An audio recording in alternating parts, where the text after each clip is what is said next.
Well, hello, my mad scrappers. I need to apologize to you guys, but I'm going to have to postpone today's live announcement for a day.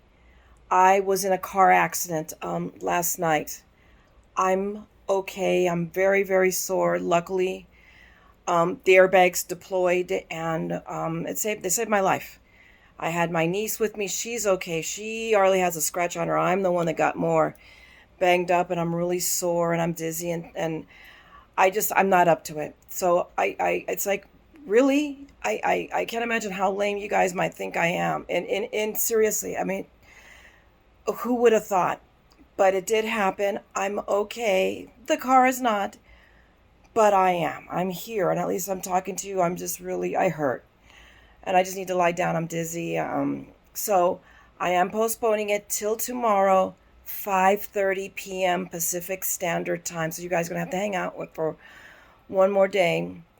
Please forgive me. But at least, in the grand scheme of things, I literally walked away from that accident.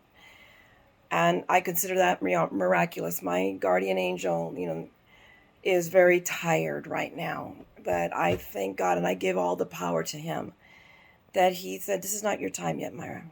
So I'm very fortunate. I'm very blessed that I walked away from that accident. So I will see you guys tomorrow, Monday, the 31st. It's the 31st, right? We have 30 or 31 days in this month. Let me look. Yeah, July the 31st, 5:30 p.m. Pacific Standard Time. That is California time, okay? I will talk to you guys later. Seriously, I love you all. Again, please forgive me. Take care. Bye.